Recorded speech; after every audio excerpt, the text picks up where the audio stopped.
So today we're going to be tackling some myths surrounding the ketogenic diet. Sounds good. And this one, I think, is for anyone who's been interested in keto at all, but felt like it's so confusing, Yeah. just all this conflicting information out there. Right. And so we're looking at this article called Misconceptions About Losing Weight on the Keto Diet. Okay. And I think this is really interesting because it really does get into some of those myths that you hear over and over again. I think the keto diet is so popular right now, but like you said, there's so much conflicting information. Right. It's hard to know what to believe. Yeah, and what's actually true. Exactly. And so let's jump right in. Yeah, let's do it. Okay, so myth number 1, and this one I hear all the time. Okay. Keto is the easiest diet. Uh, You just eat bacon and cheese all day, right? yeah. Laughs, I wish. And our article calls this out right away, which Yeah. I'm kind of glad about. Yeah, it's definitely not as simple as people think. Right. It can be really challenging, especially at first, because, yeah, you're basically changing your body's main source of fuel. Right. So it's like, imagine you're driving a car that's always run on gas, Okay. and then suddenly you switch to, like, biodiesel. Right. It's going to take some adjusting. That's a great analogy. Yeah. So what does that actually mean for someone who is trying to go keto? So your body is used to running on glucose from carbs, Yeah. but on keto, you cut those way back, and you're using fat for energy instead. Right. And so that transition, that can lead to some side effects that people call the keto flu. The keto flu? Yeah. What is that? It's not really the flu, but it's just this collection of symptoms you might get, Okay. like fatigue or headaches, Gosh. even irritability. Oh, that doesn't sound fun. Not really. So maybe not the easiest diet after all. Yeah, maybe not. Let's move on to myth number 2. Okay. And this is about the speed of weight loss. Okay. You see those headlines all the time, lose 20 pounds in a week on keto. Right. Our article says, no, not really. And it's true, some people might see a big weight loss quickly, but Yeah. a lot of that is water weight, not actually fat. Oh, so it's misleading. It can be. Yeah. The article stresses gradual fat loss as the key. Okay. Like it even says most people see results in about 2 months. So it's not a quick fix? No, it's not. It's more of a lifestyle change. Exactly. Okay, so now myth number 3, this is where it gets interesting. Okay. Keto is dangerous. Mm-hmm.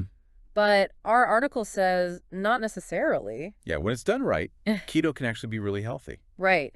And one of the things they talk about is cholesterol. Right. You would think that a high-fat diet would make your cholesterol worse. Yeah, you'd think so. But the article says that a well-planned keto diet can actually improve your cholesterol. It's true. It can raise your good HDL cholesterol Oh, wow. and lower your bad LDL cholesterol. That seems counterintuitive, right? It does. We've always been told to avoid fat. Right. Avoid fat at all costs. But this deep dive is all about unpacking that, like actually looking at what the science says. So it's not just about lowering the bad cholesterol. Agreed. It's also about boosting the good kind. Exactly. And that can lead to a lower risk of heart disease, Wow. which is a huge benefit. Okay, so there are some potential benefits. Yes. Maybe more than people think. It seems that way.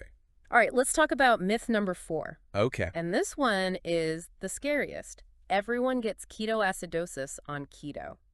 I know that one freaks people out. It does.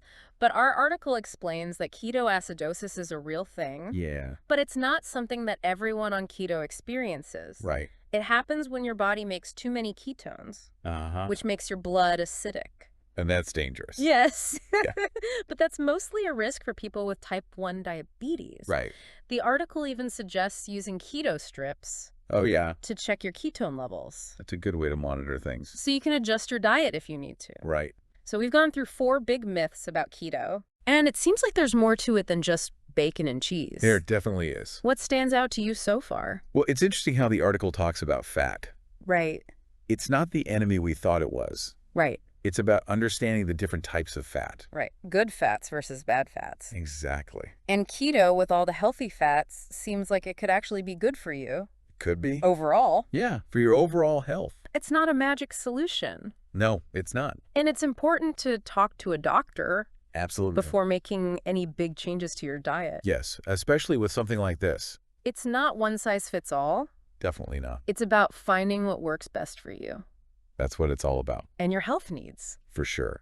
You know, one thing that really stands out in this article is how keto affects blood sugar. Yeah, that's true. It really highlights that. Yeah, it seems like it would be the opposite, right? Like if you cut out carbs, wouldn't your blood sugar go crazy? You'd think so, right? Mm. But actually, by like really cutting back on those carbs, Mm. keto helps to keep your blood sugar stable, Mm.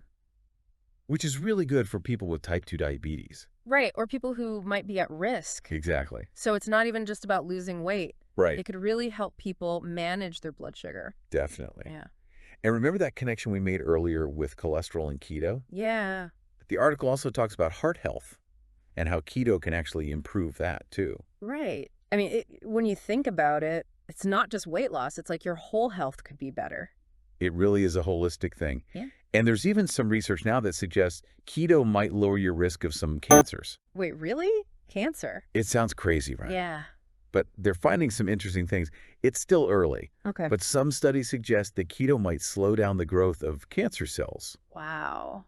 and maybe even help cancer treatments work better. That's incredible. So we're really just starting to understand all the potential benefits. Yeah, we are. Yeah. But it's super important to remember that we're not saying keto is a cure for anything. Right. It's a tool Right. that can be helpful if it's used the right way. Yeah. But you got to be careful and talk to a doctor. Yeah. I totally agree. It's not about jumping on the latest diet trend. Right. It's about figuring out what's best for you, Exactly. for your own body. And your own health needs. For sure. And remember, it's not all about food either. Oh, yeah, that's true. There's so much more to it, like getting enough sleep, Yeah. managing stress, staying active. Right. It's about the whole picture. Exactly. Finding a balance that works for you. A balance. Yeah. And a big part of that is making smart choices. Okay. And that's where knowledge is power. So true. Right.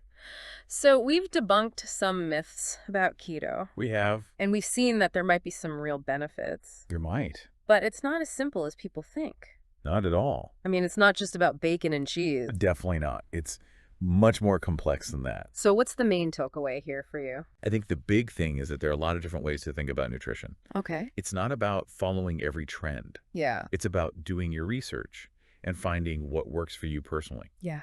I like that.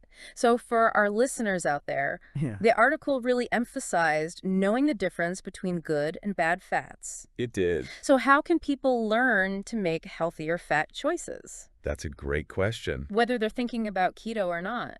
Yeah, I mean, maybe it's time to look into some research on healthy fats, Okay. or even talk to a nutritionist, That's a good idea. or even just try adding more omega-3s to your diet.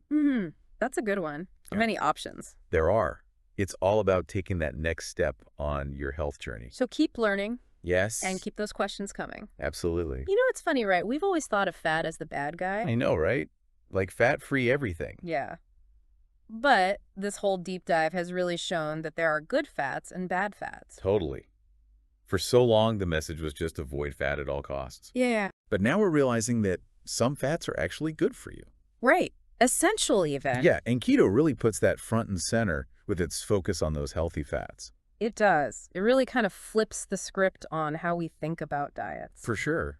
It challenges a lot of those old ideas about food. Yeah, and that's what makes it so interesting to talk about. It really does. Yeah. You know, it makes you question everything you thought you knew. Right. And look at the research with fresh eyes. Exactly. One thing that stood out to me in the article was that it's really about finding what works for you. Uh-huh. It's not just about following some trend blindly. Right. You have to listen to your own body. Yeah, and figure out what makes you feel your best. And that might look different for everyone. That's true. What works for one person might not work for another. Exactly. It's all about experimenting and finding that balance. Yeah. And sometimes that means talking to a professional. Right, like a doctor or a dietitian. Yeah, they can help you figure out a plan that's right for you. Especially if you're making big changes to your diet. Definitely. Like going keto. They can give you that personalized guidance. So it's not just about the food itself. Right. It's about your whole lifestyle. Sleep, stress, exercise. All of it. It's all connected. It really is. You got to look at the big picture. Well, this deep dive into keto has definitely given us a lot to think about. You know, We've busted some myths. yeah. We've talked about potential benefits. And risks too. Right. And we've emphasized the importance of making informed choices It's all about doing your research. and taking care of yourself. Exactly. I think this has been a really great conversation. Me too. Hopefully our listeners have learned a thing or two I hope so. and feel empowered to make healthy decisions. That's the goal. So keep learning, keep asking questions, and most importantly, keep taking care of yourselves. That's it for today. Thanks for listening, everyone.